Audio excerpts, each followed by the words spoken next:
أعوذ بالله من الشيطان الرجيم پناہ مانگتا ہوں میں اللہ کی شیطان مردود سے۔ بسم الله الرحمن الرحيم شروع اللہ کا نام لے کر جو بڑا مہربان نہایت رحم والا ہے۔ أعوذ بالله من الشيطان الرجيم بسم الله الرحمن الرحيم يسألونك عن الساعة أيان مرساها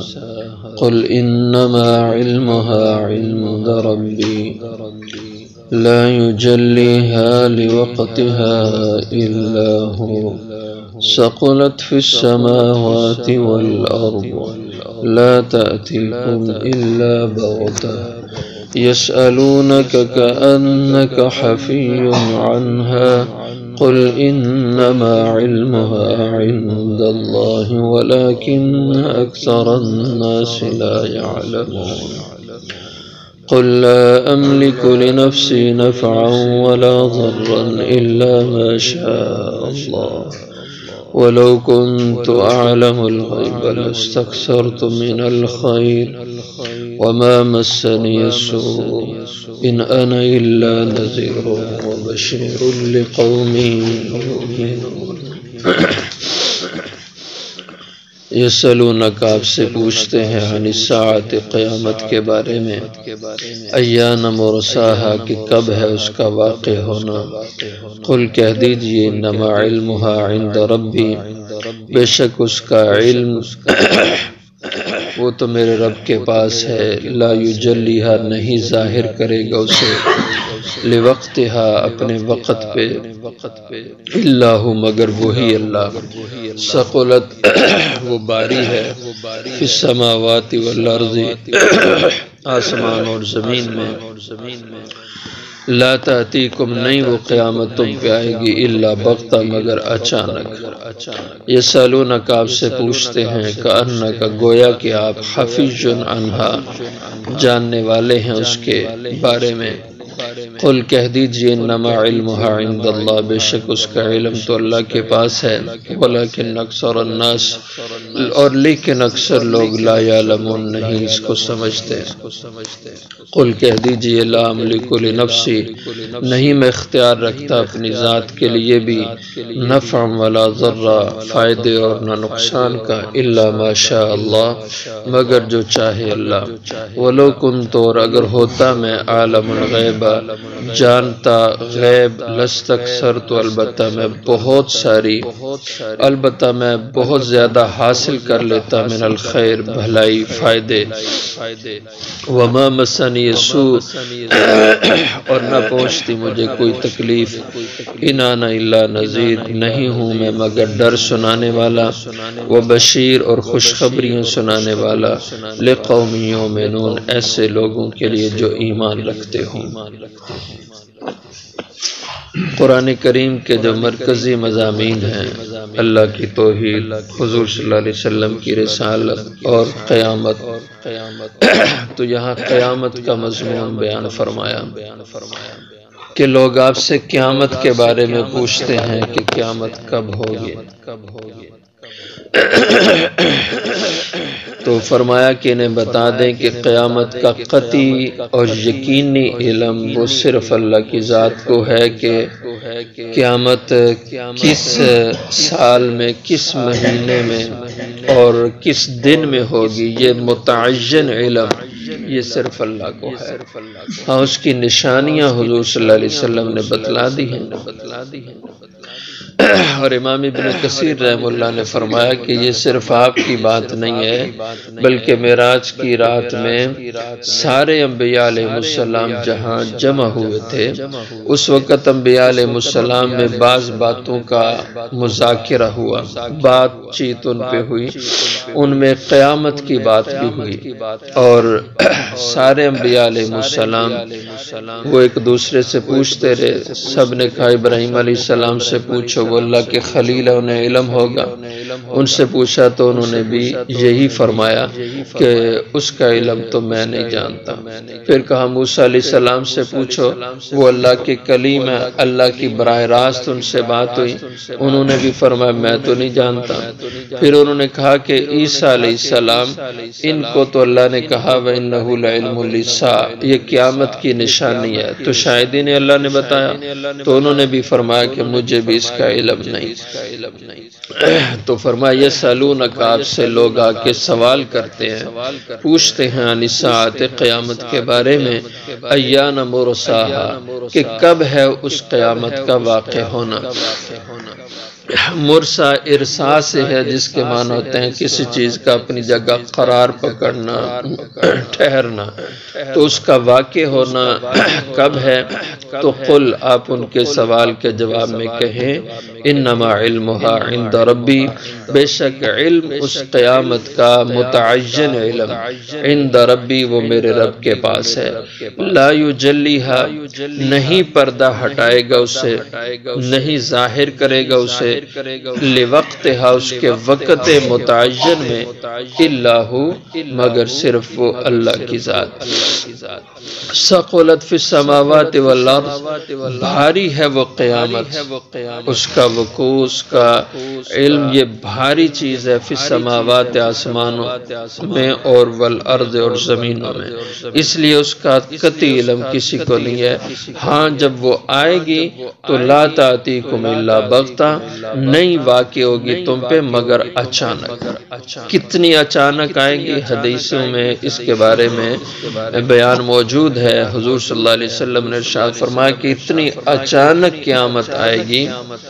کہ دن چڑھے لوگ اپنے کام کاج میں لگیں گے، دکاندار دکانداری کر رہے ہوں گے، زمیندار زمیندارہ کر رہے ہوں گے، یہاں تک کہ ایک آدمی اپنے جانور کا دودھ دو کر کے نکال کے لائے گا اور اس کو برتن میں ڈال کے پینے کے لیے اپنے منہ کی طرف لے جائے گا،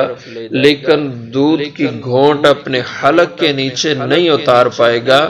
اور نہ اس کو منہ سے نکال پائے گا کہ قیامت کی بغل بچ جائے گی اور وہیں پہ ڈھیر ہو جائے گا۔ ایک دکاندار دکان کھول کے گاہک کو کپڑا چیک کروا رہا ہوگا، ان دونوں کا گاہک اور دکاندار کا بھاؤ تاؤ طے ہو رہا ہوگا، لیکن وہ گاہک دکاندار سے کپڑا وصول نہیں کر پائے گا،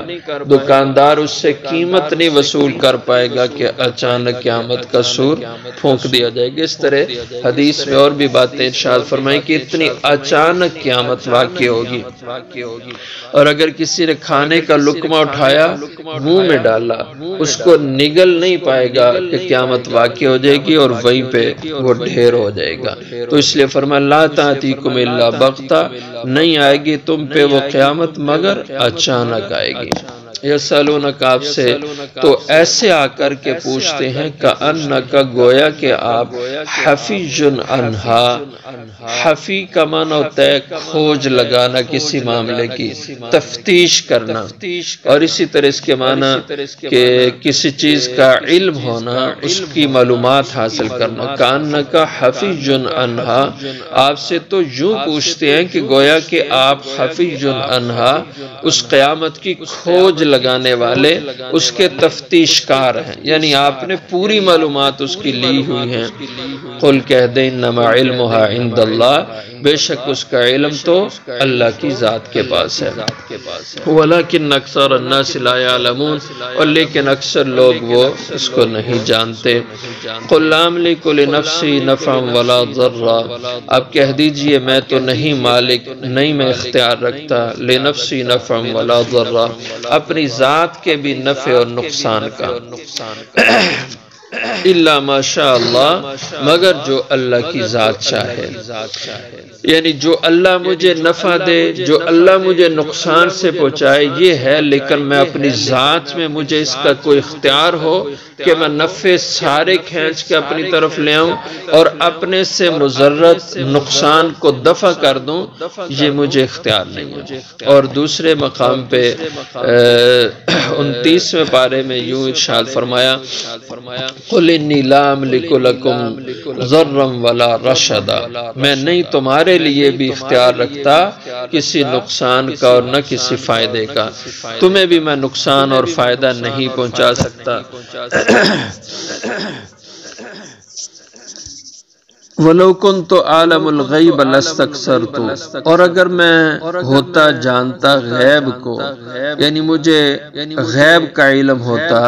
لَاسْتَكْثَرْتُ مِنَ الْخَيْرِ، البتہ میں بہت زیادہ حاصل کر لیتا، کثرت سے ہے لَاسْتَكْثَرْتُ، میں بہت کثرت حاصل کر لیتا، بہت زیادہ حاصل کر لیتا من الخیر، بھلائی کی، نفع کی اور فائدے کی چیزیں، یعنی مجھے پتہ ہوتا کہ کل کو یہ واقعہ ہونے والا ہے، فلاں موقع پہ یہ واقعہ ہونے والا ہے، تو میں اس کے لیے اپنے بچاؤ کی ساری صورتیں بنا لیتا، اپنے نفع کی ساری صورتیں اختیار کر لیتا، اور جو نقصان کی صورت ہوتی مجھے پہلے سے اس کا پتہ ہوتا کہ یہ نقصان کل کو مجھے ہونے والا ہے، یا اس مہینے میں یہ نقصان مجھ تک پہنچنے والا ہے، تو وما مسنی السوء، میں نقصان سے بچاؤ کی صورتیں بنا لیتا، اور کبھی مجھے کوئی تکلیف، ناگواری اور کوئی بھی میرے مزاج کے خلاف کوئی مجھ سے معاملہ نہ ہوتا۔ لیکن نفع نقصان کی قدرت اللہ کی ذات کے پاس ہے، اور اسی طرح علم غیب یہ اللہ کی شان ہے،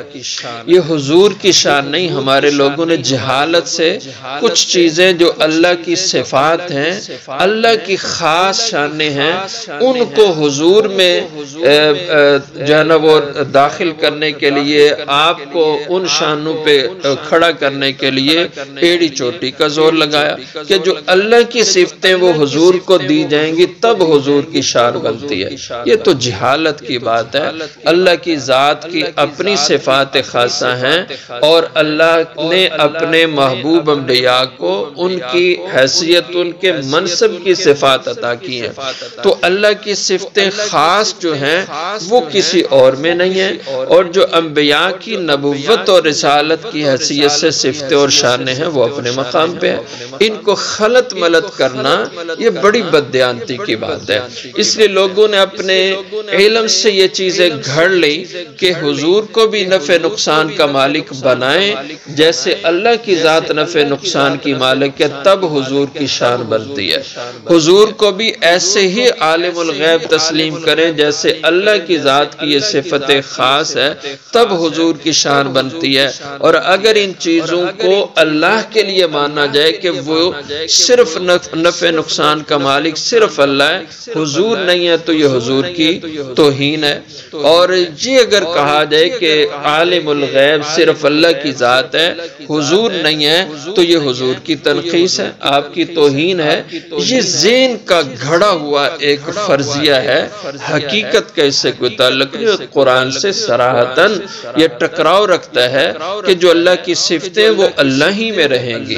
اللہ کے علاوہ یہاں تک کہ اللہ کے نبیوں میں بھی ان کو ماننا، ان کو تسلیم کرنا یہ شرک ہو جائے گا۔ اللہ کی صفات خاصہ میں اللہ کے بندوں کو شریک کرنا یہ شرک ہوتا ہے۔ اس لیے قرآن صراحت کرتا ہے نفع نقصان کا مالک، اولاد دینے والا، اور یہ ساری چیزیں زندگی میں اللہ کی صفات ہیں، اور اسی کا خاصہ ہے اس لیے کہ وہ کائنات کا رب ہے، کائنات کے چلانے والا ہے، اور یہ اس کے علاوہ کسی کے لیے روا نہیں ہے۔ اور اسی طرح عالم الغیب ہونا یہ بھی اللہ کی ذات کی خاص صفت ہے، مختار کل ہونا یہ بھی اللہ کی صفت خاص ہے۔ ان صفات کو کسی اور کے لیے نہ بنایا جائے، یہ اللہ کی بحیثیت رب کے صفتیں ہیں اور اسی کو روا ہے۔ تو اس لیے قرآن پاک نے کئی موقعوں پر ان کا بڑے شد و مد سے اللہ کے لیے اس بات کیا ہے، اور اللہ کے علاوہ کسی کے لیے بھی ان کا اس بات نہیں کیا بلکہ نفی کیا۔ دیکھیے یہاں بھی کتنی صراحت سے اللہ نے فرمایا کہ قیامت کا علم اللہ کے سوا کسی کو بھی نہیں ہے۔ اور اسی طرح نفع نقصان فرمایا حضور سے آپ خود انہیں بتائیں کہ مجھے نفع نقصان کا اختیار نہیں ہے اور میں عالم الغیب نہیں ہوں، اگر میں ہوتا تو لستکثرت من الخیر، مجھ سے کبھی کوئی بھی بھلائی فائدہ میرے ہاتھ سے نہ نکلتا، کبھی مجھے کوئی دکھ نہ پہنچتا۔ بہت سی صحیح احادیث مبارکہ میں موجود ہے، خیبر فتح ہوا، بخاری شریف کی حدیث میں آتا ہے اور دیگر حدیث میں کہ حضور کی ایک یہودیہ عورت نے دعوت کی اور اس غلط ذہن سے کہ ان کو زہر کھلا کے ان کو مار دیا جائے، اور حضور کا اس کو پتا تھا کہ یہ دعوت نہیں ٹھکراتے، آکے حضور سے کہا کہ آپ کی دعوت ہے کھانے کے لیے، تو دو چار صحابہ اور بھی ساتھ بیٹھے، کہا ان کو بھی، تو اس نے کہیں سے پوچھ لیا کہ حضور کیا چیز پسند کرتے ہیں، تو کسی صحابی نے کہا حضور شانے کا گوشت بکری کا پسند کرتے ہیں، اس نے اس میں شدید قسم کا زہر شامل کیا اور کھانے کے لیے پیش کر دیا۔ تو آپ صلی اللہ علیہ وسلم کا مزاج ہوتا تھا کہ آپ دوسروں کو کھانے میں زیادہ حصہ دینا چاہتے، خود کم سے کم کھانا کھاتے۔ تو ایک صحابی تھے، وہ ایک دو بوٹیاں لے کے وہ نگل چکے تھے اور ابھی حضور کے ہاتھ اس سالن میں تھے اور آپ نے اٹھا کے بوٹی اپنے منہ کے قریب کی،